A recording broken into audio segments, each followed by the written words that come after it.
Good evening, everybody. Welcome to Auckland's first Raising the Bar event, hosted by the University of Auckland. My name's Victoria Brownlee, and I will be your MC for this evening. Raising the Bar started in New York in 2014 and has grown to be a huge international success. Tonight, you are joining more than 2,000 people in 10 bars around the city to hear from our top researchers. Before we get started, I would just like to extend our thanks to our amazing venue, Meze Bar, for hosting us tonight. I'd also like to let you know that we're running a social media competition. If you post on Facebook, Twitter, or Instagram using the hashtag RTBAKL, you can be in to win one of 5 $100 Westfield vouchers. Without further ado, I would like to introduce to you our first speaker, Darl Kolb, who is going to be speaking on Better Than Smart, Life Among Robots. Please join me in welcoming Darl.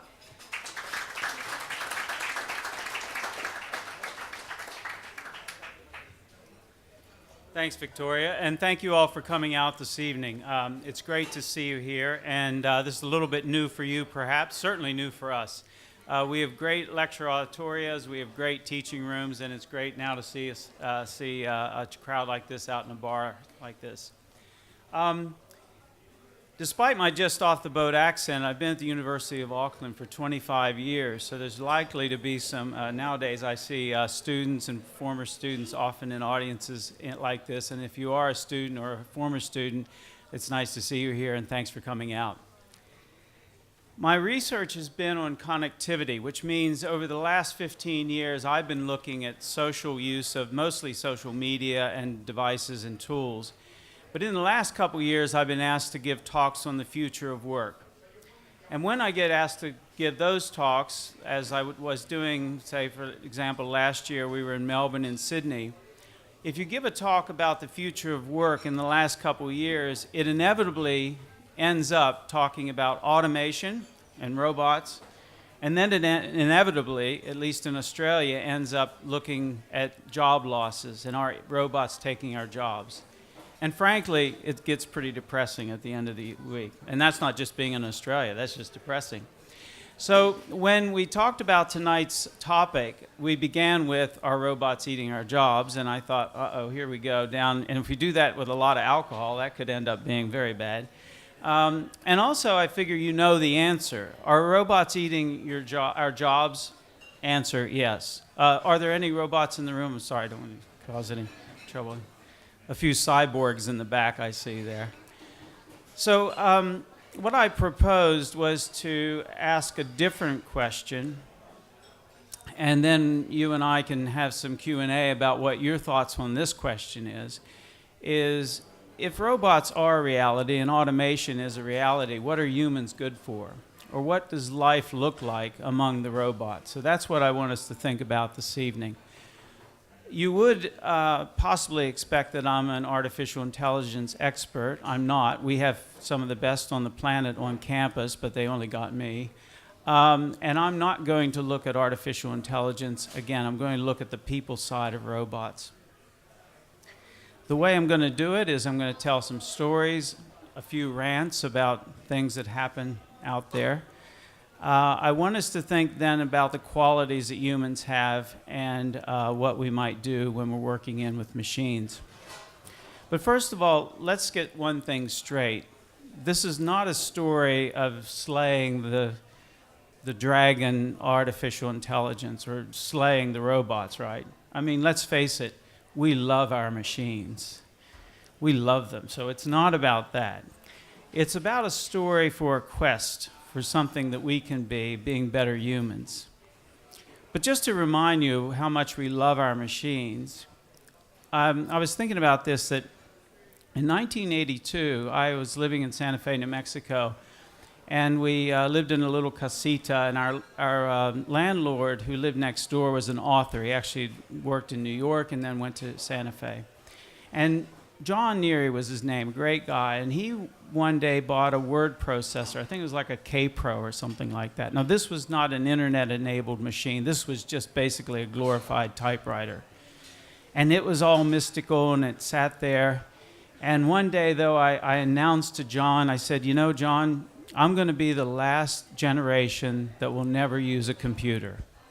I saw this dividing line that people like John might get one of those things and use it, but not me. 5 years later, in '87, when I embarked on my PhD, I bought my first Macintosh Plus. And I can hear it, yeah. And that little thing, that little box, that little plastic thing, it taught me how to program. It let me in on its secrets. I shared my secrets with it. It shared my frustration. And at night, you know, Mac users were the first to not turn their machines off. They stood vigil over our research at night as we slept. And that machine still lives on the upper left-hand shelf of my bookcase in my office because that's where we put our sacred ancestors. So long before the smartphone, we were attached to our machines, and long before the Macintosh, we were attached to all sorts of things that we as humans have used over the years. But we've grown very fond of them, and why not? I mean, let's face it, they're amazing. They can do analytics, complicated analytics that we can't even touch. Not just simple calculations, and if you've seen Hidden Figures, you realize the difference that happens when humans try to get in competition with machines. But they do facial recognition better than us. They do surgery more accurately than we do. No computer would buy a house in Auckland. I mean, they just know better. They just don't make these kind of biased and silly human sort of errors. So they're fantastic things, and that's why we love them. But as I said, this is a story of our coevolution and what we might do in and among the machines. I did bring some notes. So, what are we humans good for? Well, first of all, walking downstairs. Because even though automated flight, for example, is 103 years old, it was, the first airplane that flew without a human at the controls was in 1914, yes, in Paris. And we routinely fly with airplanes that don't need much human intervention. But it was only not that long ago that people could get a robot to walk downstairs. This is a tricky deal for a machine, and yet a 2-year-old can do it without too much trouble. So regardless of advances, we should celebrate, for one thing, that we have human bodies. These human bodies are endowed with pretty amazing capabilities, and they allow us to do things that, for the moment, computers don't do.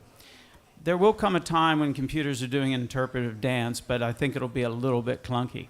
So the other thing, importantly, though, is that we are the masters of collaboration, at least for now.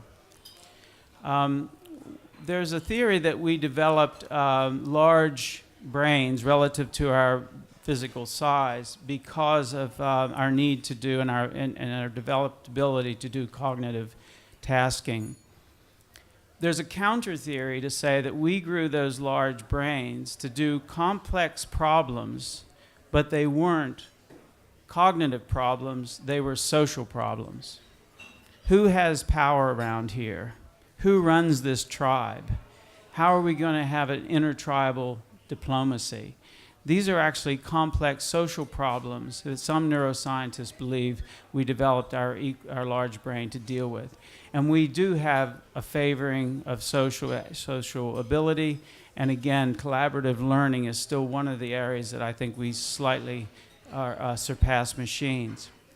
This, however, is under a bit of threat because we're so social, we're social all the way down, you might say, that now we've been sort of taken and swept away by media. And this, again, is one of those problems that I don't have to can't overstate, but we've become so fascinated with screens and social media that it might be said that social mediation is a bigger problem than automation, possibly. And again, I won't go into the dangers of screen time. We know it interrupts sleep. We know that it does all sorts of things to social interactions. If you haven't seen Simon Sinek's video, his TED interview on millennials in the workplace, he basically has a diatribe about smartphones in the workplace. So I won't go into that.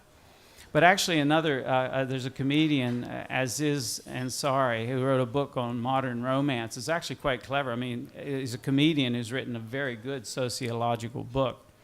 And he says basically when you observe people in the social dating space, there are two kinds of people. There are people who spend all their time working on their profile, and then there are those who actually go out on dates. And he says, you have a lot more success if you go on dates. So the media are there for one thing. They're not there just to have a better profile. So that sort of typifies some of the traps we've run into in the social collaborative space.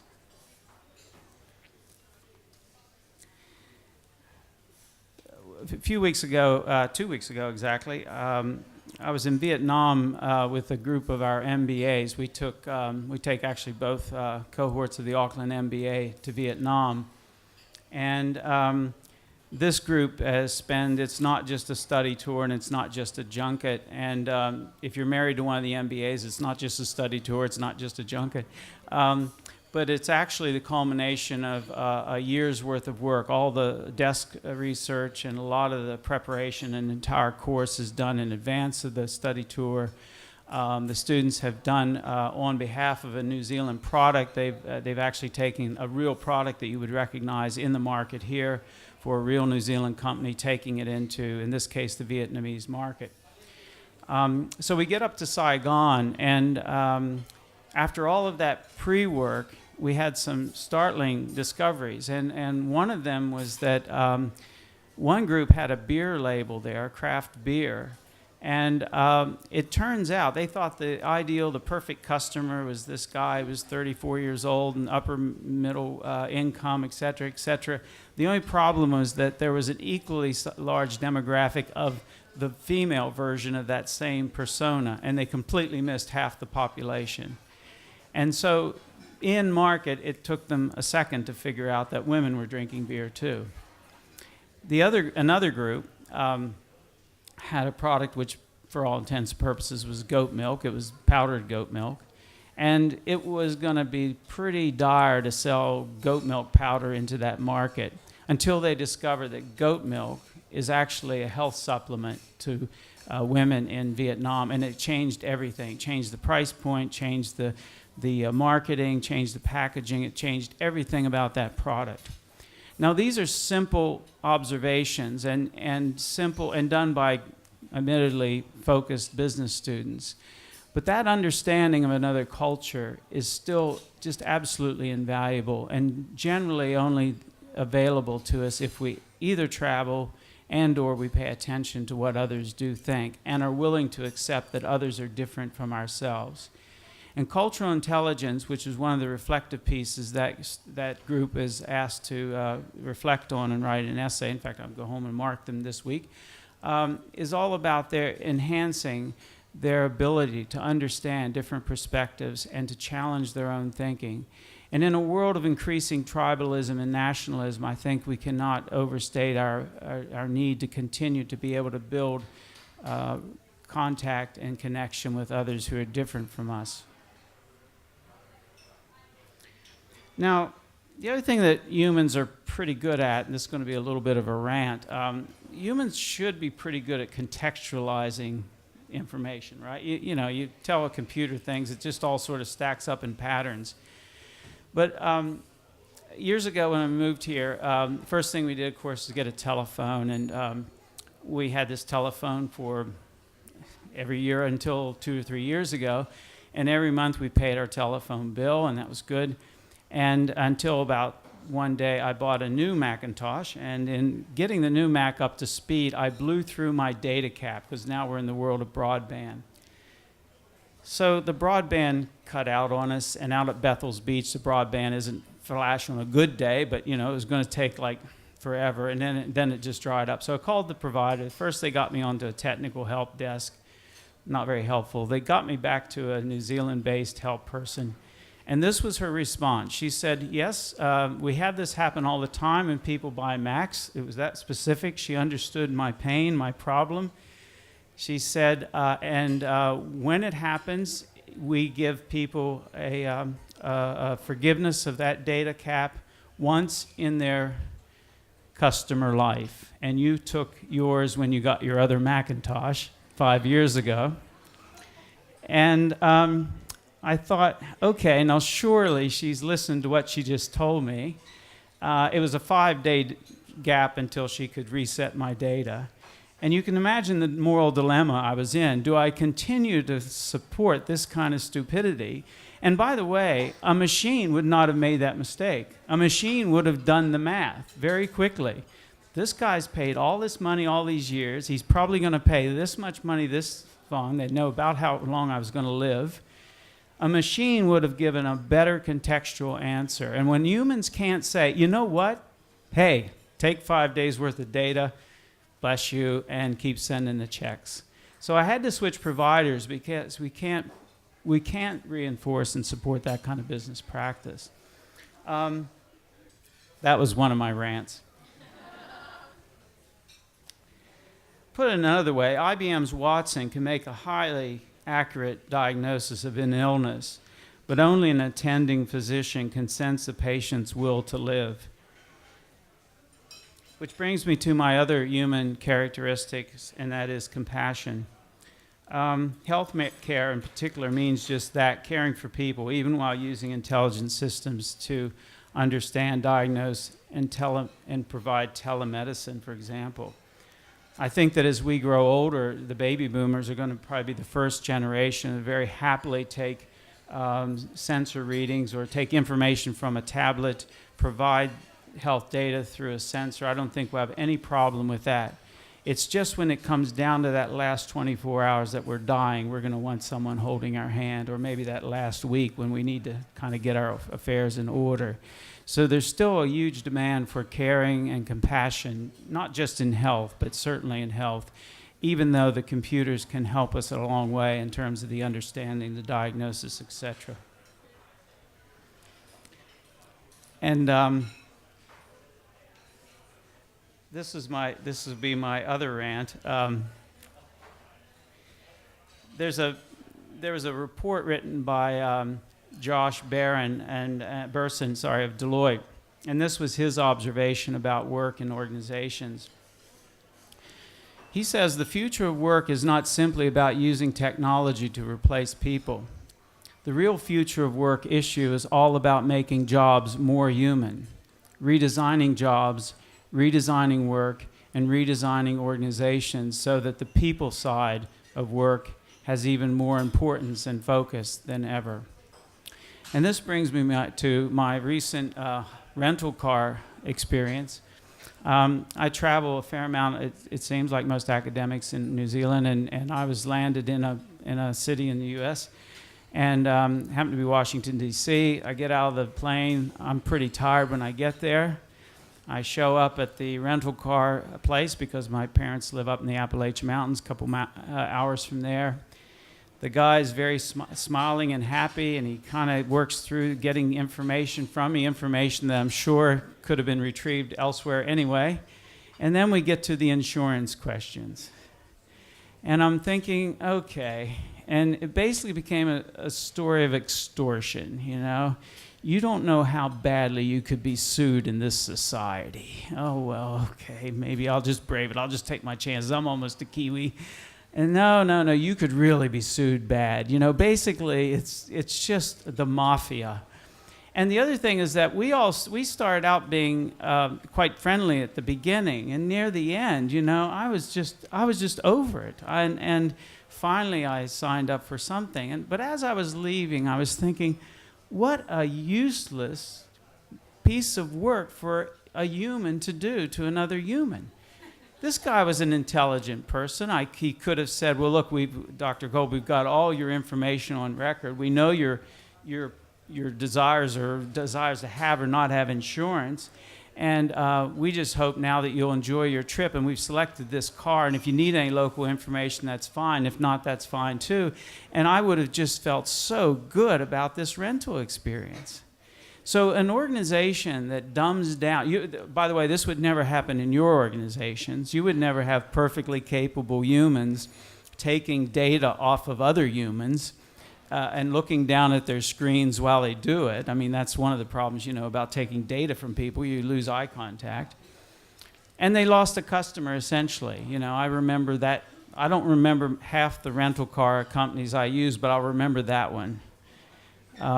So again, this is where, and being part of a business school, we have to take some responsibility for this. Organizations have let us down in the past in the use or lack of use of technology. So that's where I'm a little bit,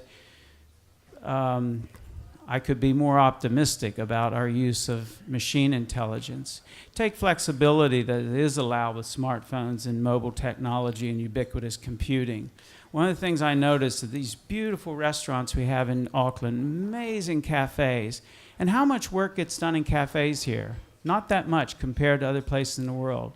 You go to Boulder or Cambridge or San Francisco, people, I don't know how coffee shops make a living. I mean, people just camp out and have their whole businesses running in these places. And yet we seem to want to pen up our employees in buildings and make them sit in cubicles, even though their technology, they're completely untethered from their technology. But for some reason, and again, I take full responsibility for the managers who can't, sort of look up from their own screens and figure out what we could be doing with organizations. It's particularly problematic, too, because we have basically pretty boring industries. Other than a few exceptions, this is my another little rant. If we had more interesting industry representation, like Xero and Orion Healthcare, et cetera, and some exceptions, it wouldn't be so much of a problem. But we have sort of pretty boring, big professional service industries. So we need to kind of ramp that up, too, to take advantage of these things. And sorry if you're from the insurance or banking industries. Another quote, though, is I want to now move on to one other thing, working with machines. So those are our things that we can walk around. We've got this physical body, which is good for us and good for our brains. We can socialize and we can learn together, and we can learn from experiences. Again, machines do learn, but everyone from the Army to good high-performing teams learns so much by trying something and debriefing, connecting, checking in, trying and debriefing, trial and error, etc. We're very good at that. We have the capability of contextualizing information, and we have the capability of using it in compassionate ways. And here's one more thing, though, we have to think about before I look at some problems that might come along. We also shouldn't expect less from machines. We should expect more from them. As Tom Peters says, when software doesn't deliver, it's not your fault. And for those of us who grew up who are not digital natives, we were taught to think, oh, well, I can't do this, I can't find this, gosh, I'm an idiot. The app generation is better, but still, we need better software. If my healthcare is going to be delivered remotely via sensing analytical nurse bot, then it needs to be pretty darn good. I don't want it to be 80% right or even 90% accurate, which, by the way, I would accept from my GP. I need it to be 95 or 99% accurate. And strangely and unfairly to the machines, we need our machines to be better than we are in order to trust them. And that requires us to be smart and fussy consumers and employers of machine intelligence. So I think we do, rather than hiding from the robots, we need the robots to be as good as they can be, and that's going to help us be better and better off. Now, things could possibly go wrong. Here's a few scenarios. I hope I'm not leading you into that dire, dark place. I hope you're not drinking too much yet. Okay. So a few things could go wrong. First of all, things could change. They could change possibly slower than the predictions, and that's probably what's going to happen. There's probably going to be a round of headlines now say, oh, robots aren't taking our jobs as fast as possible. That's possible. But even if they change slower than the predictions, it may still be faster than we can prepare for them socially. The technology revolution will be faster than any social revolution. And if a social revolution, frankly, happens that fast, we've actually got other troubles to deal with. That's going to be a problem. The other problem that might be is that things won't change, actually. The tendency toward winner-take-all economics technology might see one or two companies dominating the robotics sector and progress slows. In New Zealand, we understand how duopolies work or don't work. And globally in the 90s, we saw how one or two companies dominated the PC world, meant that software development plateaued or actually got worse when there are no rival options. So, I mean, frankly, you know, I've used Word for 30 years. You'd think I could find where the friggin' thing is, you know. They just keep sort of, you know, software's got to be better than that. So we need to be smart and fussy consumers, or machine intelligent might be rolled up in one big Amazon, one big Facebook, one big Apple, even dare I say it, conglomerate, and things could actually be worse if it rolls up into that sort of thing. And finally, and this is a sociological announcement. My first degree was in sociology, and Charles Perrault is a sociologist. Shit will happen. The notion, Charles Perrault introduced the idea of normal accidents. And so explains why when you have complex systems, it's not just possible, but it's statistically probable that things will go wrong. So when United Airlines system breaks down and all the planes are on the ground, that's actually just a normal accident. You have all this complexity in a system. There was an article written in MIT's Technology Review in the 90s, which now seems a little implausible, but they wrote it, and they're a pretty serious contender. The headline of that edition was called "The Internet is Broken." There's serious concerns. Even the fundamentals of the Internet are not as fail-safe as we believe. And now, of course, you add security, etc. So things will happen. We just have to get used to it, or we have to at least accept that these are going to be part of a life where, with and without machines, we're going forward. I don't know how we're doing in time. Oh, well, there we go. So now here's my happy ending. And you can be thinking of your questions. No questions about unemployment or universal wage or anything like that. Unless you have an answer for that, that'd be fine. One way to think about all this is not so much that machines and humans are in a zero-sum game where a job is held by a human or lost to a machine. Perhaps a more salient metaphor is that of coevolution, wherein humans and machines are both evolving together. Like Mark Vetty and others believe that dogs and humans have co-evolved together. And for example, when computers like Deep Blue began playing humans at chess, the computer read and analyzed millions and millions of human moves before it came up with its own winning strategies. So machines do learn from us. And importantly, when the human did actually start engaging, Garry Kasparov did win the first match. We sometimes forget that. So there was give and take even in that interaction. But importantly, as we know, a chess master and a pretty average computer can still beat Deep Blue. So the coevolution of a pretty good human and a pretty good machine is a pretty good possibility. Moreover, as Kasparov says, the fact that machines are getting better and better offers a chance for humans to get better and better. In his words, machines have calculations, we have understanding. Machines have instructions, we have purpose. Machines have objectivity, we have passion. And as Peter Drucker has said, we don't know the future, yet we create it. When it comes to automation and machine intelligence, humans and technology will co-evolve. But whether humans continue to develop our unique qualities is totally up to us. Thank you.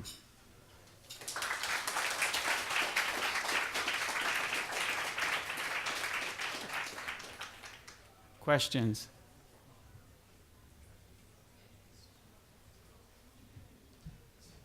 Yeah, yes. That was great. I'm actually thinking more along the lines of programming and stuff, because the majority of humans do not speak the language of machines.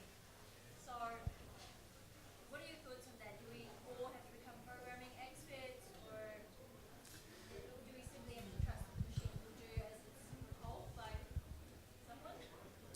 It's a good point. I'll repeat just because I heard you, but we'll repeat for the back. Yeah, the question is whether to enhance our relationship, we should learn the language of machines, essentially learn to program. And there has been a lot of encouragement of that. Again, not being a real programmer or really an expert, it's sort of like can you go to another culture and not know the language? Yes, you can, but you're always better off to know the language. So I think the inherent answer is yes. The other thing is when I watch little kids, and I've seen kids in primary schools here learn to program, and they wouldn't have my problem. They would never say, oh, the machines are different, I'm not going to be part of them. I've seen kids 8 or 9 years old at Taupaki Primary programming little computers, and they're going to not have the barriers in their mind. Whether they carry on programming is kind of less important. So I do believe it is important, and I do believe, again, that you can, if you don't use your French, it's not a downside, and if you don't use your programming, it's not a downside, but it does give us access to the world. And the little bit of programming I did in grad school, again, gave me a huge understanding, or some understanding of computing. Yeah, good question.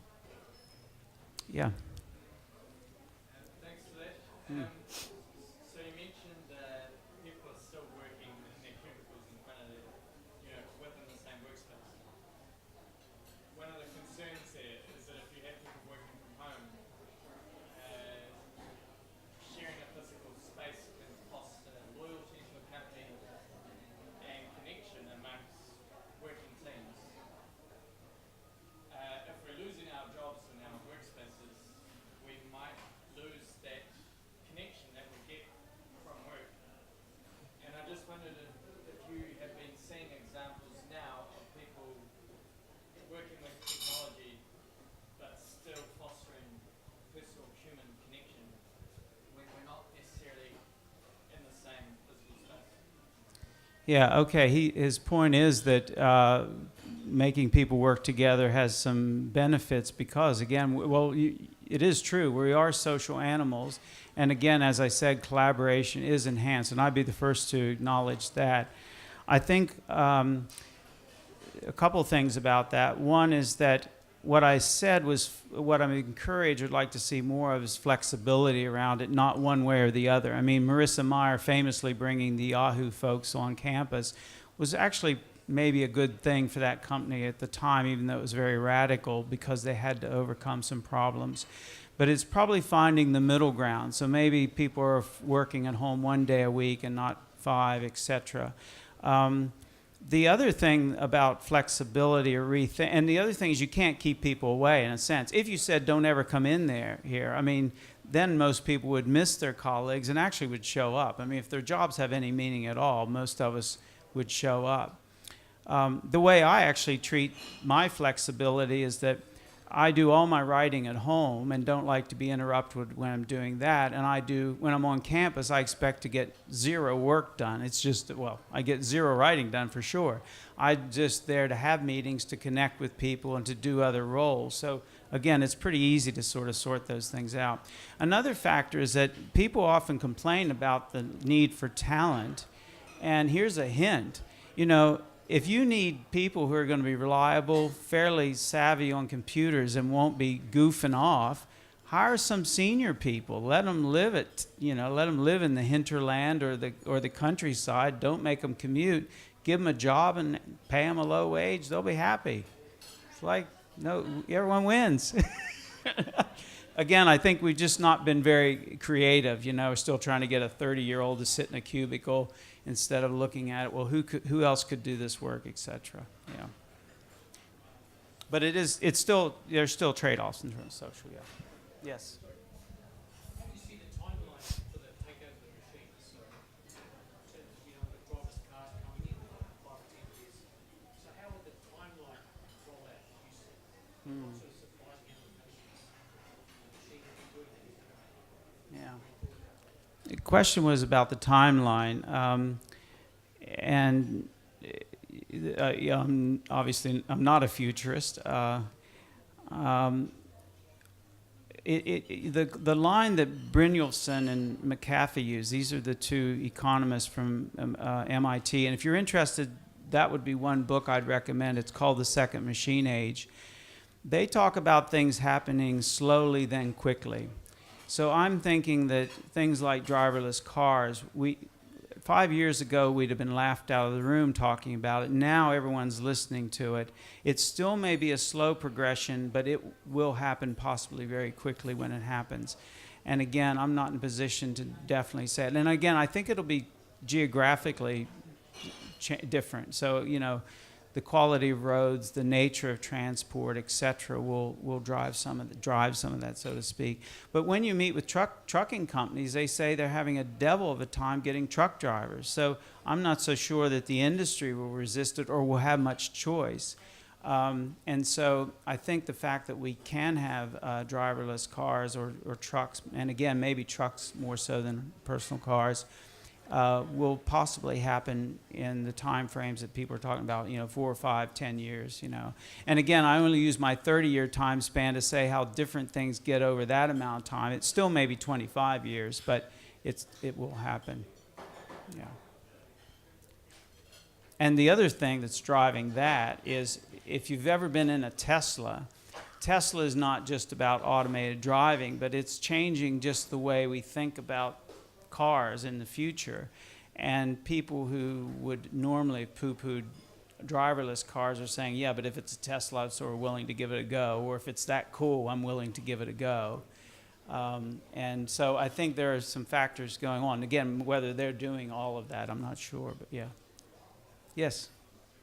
So when I think about technological change, I normally think of it as, I suppose, hardware and software. To what extent does that change sort of dependent on like legislation changing or perceptions changing? I'm a lawyer, so I think of it from a legal perspective. Smart contracts, for example, get to a point where the government has to come in and legislate for that change. I think my point is, in terms of a society, how do we respond to that? So, and you began with the distinction between hardware and software, yeah.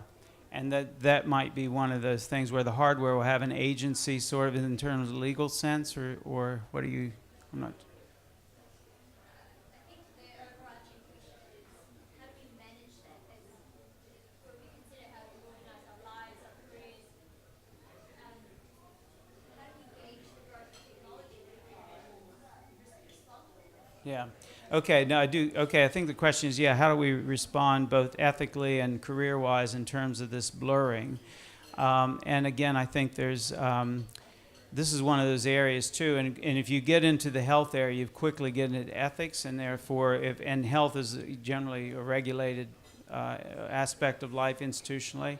I will say this, going back to machine hardware and software, in sociology we talk now about socio-materiality. It used to be socio-technical, which is technical and social factors, and now we bring in the device as kind of in this whole mix together. And if you think about how we hold and use our phones and how we, again, love the devices and the instruments, I think it is a blurrier line than ever. Yeah. Yeah. Yeah. Sorry, this is a little bit about robots and yoga, but not so much. So I read an article, about Japan that by 2050, half the jobs will be gone, or whatever. And I've been talking to a lot of my friends and colleagues about what do they want to do in 10 years' time. What will their career look like? What will their profession look like? And the general discussions that we have around 30-year-olds is that we need to be more human. Because the only way that we can't be overtaken by robots is to be more human. And like you said, robots don't have compassion or passion. But what are your thoughts around that? Well, I like your question because it sounds like basically the point was made, or the question was, in the face of automation and robots, what do we humans do to plan careers? And she's saying that as a young professional, what do you do? And their response was to be more human, and that would definitely be the gist of what I would say. And by human, I would include being resilient, adaptive to change, dealing with ambiguity. I mean, those are all the qualities. And as you might have seen in my bio, I had a misspent youth as an Outward Bound instructor. And Outward Bound grew out of as a response to the fact that young sailors were dying at sea more than older shipmen. And this was a concern in the 1920s that young people needed to build up these sort of adaptive sort of skills. and therefore the movement was started. So, I mean, so that again is nothing new, but the point is that we've often wanted our young to be able to survive the changes or the hardships, and that is one way to do it. Become more human, become flexible, and be what you can be as well as, and then be ready for the machines, I think is a good idea. Yeah. How are we doing time-wise? Oh, yeah. Yes.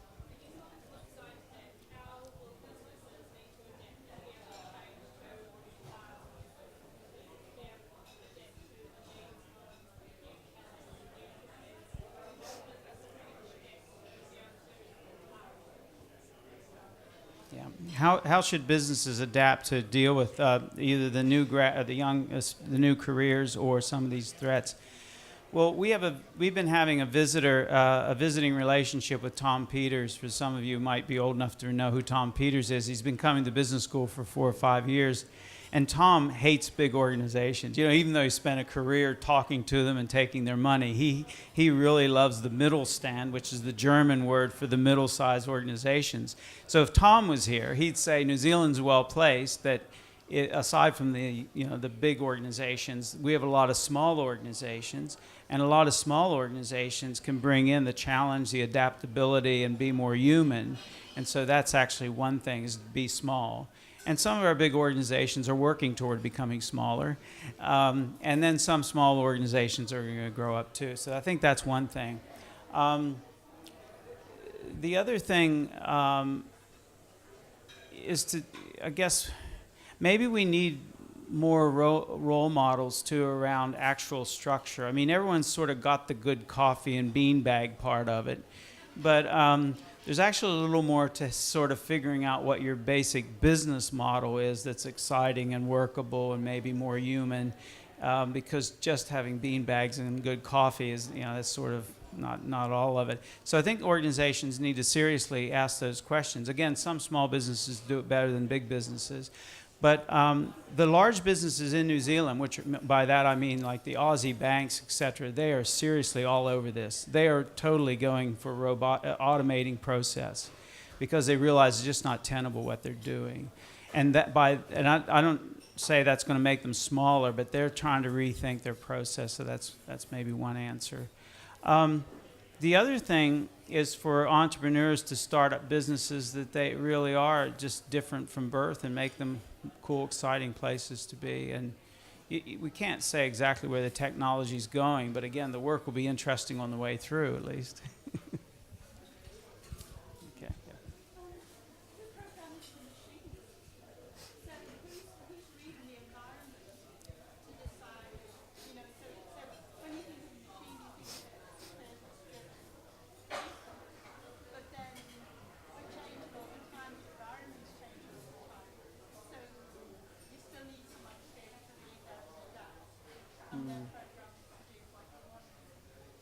Yeah, the question was who's programming the machines. Yeah, that's a good question. I think it was Elon Musk who famously said we wanted to go to the moon and we got 140 characters. So sometimes programmers get successful and get lots of rewards for making things that might not be that amazing or important. So who is guiding that? Again, is it just the market? Is it government or whatever? I suppose those are the age-old questions of what drives it. Just as I said, be smart and fussy, if you do make choices about the software you support or the machines you support and what you don't support, if a robot's looking after your elderly parents, you should have a vested interest in understanding who programmed the robot, I suppose. And I think that when things really matter to us, we will just have to make those consumer and possibly regulatory choices and decisions. In that sense, I don't think it's any different than other software, but because it's becoming more pervasive, possibly it is. The other thing is that we do know that the current generation are much more trusting with their data. So just at a time when we can populate and take on data, like if the rental car company did have a lot more of my data, that's kind of good maybe. But again, if we allow that and don't pay attention to it, then we get into the issues of security and ethics. And I would hope that just along the point of teaching programming, I hope we still teach ethics and philosophy in our universities. Don't ever, they're both important. Yeah. Okay, one, yeah.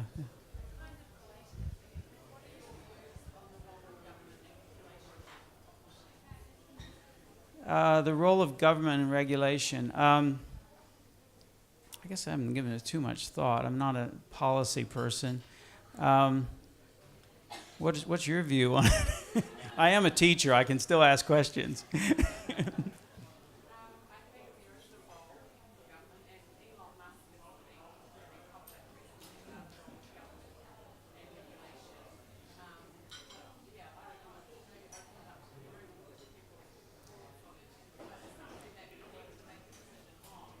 Yes.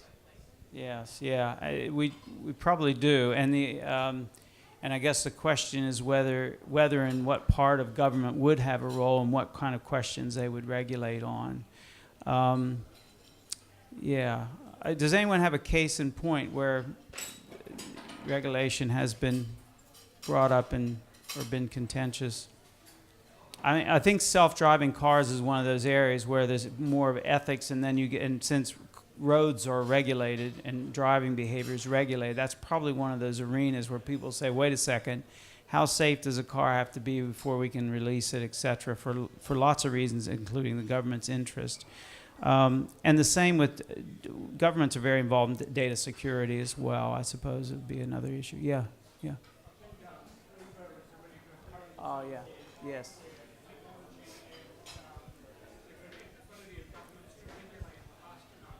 Yeah. Yeah. Yeah. Yeah, excellent. That is a good example. The example is Uber. They could innovate and actually implement much faster than government. In fact, the ruling they made the other day, the response from the taxi drivers says, "Yeah, right, but you're 2 or 3 years too late." So even if it's the right regulation, if it comes too slow, you give the incumbents or the upstarts a chance, and then you might also let out a Pandora's box that you can't control again. So, yeah, Uber's a very interesting one. Yeah.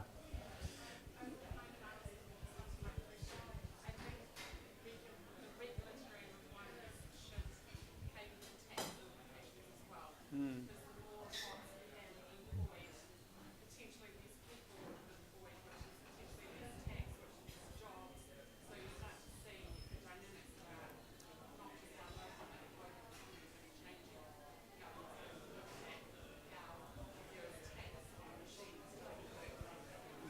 Yeah.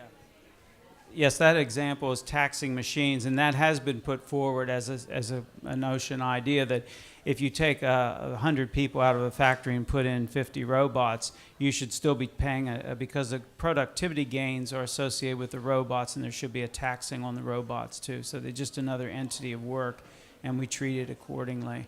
And again, going back to this winner-take-all economics, this is another issue where, the paying of taxes and, now that we've lived in a world with these rolled-up winner-take-all companies, we do have to seriously think, well, what's that mean for any economy, not just a small economy in terms of taxation, et cetera. And it can get pretty Orwellian from there on in, I guess. Okay.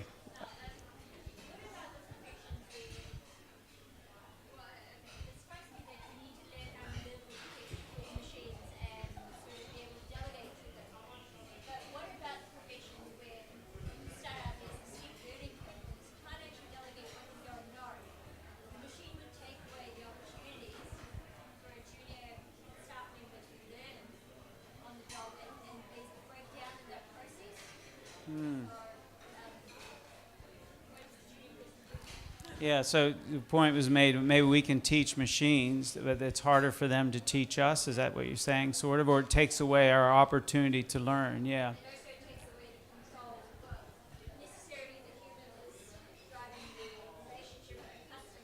Yeah. But that also takes away the human's ability to understand the technical side of things because you're not exposed to it. Yeah, yeah. Well, one of the jobs areas that's safe is non-routine and non-cognitive jobs. So, for example, a kitchen staff or generally chefs, et cetera, landscaping, et cetera, these are actually pretty safe jobs because they're they're not routine. It's hard for computers to do it, but robots. But as you say, possibly what we could do is get all the chopping and blending and stuff done by the robot, and then the humans wouldn't have a chance to learn it. I'm imagining that scenario. And then one chef takes all the ingredients. There actually are automated chefs too, by the way, in case you're interested. I'm sure you can find that on YouTube, where these little kitchens actually are fitted out and they actually do the chopping and the blending and stuff. And again, and to a certain extent, a recipe is absolutely perfect for artificial intelligence. So, yeah. I think we've run out of time, and so I'll pass this over so you all can get another drink. And I hope you stay employed. I hope you live long and prosper, and we'll see you around. Thanks a lot.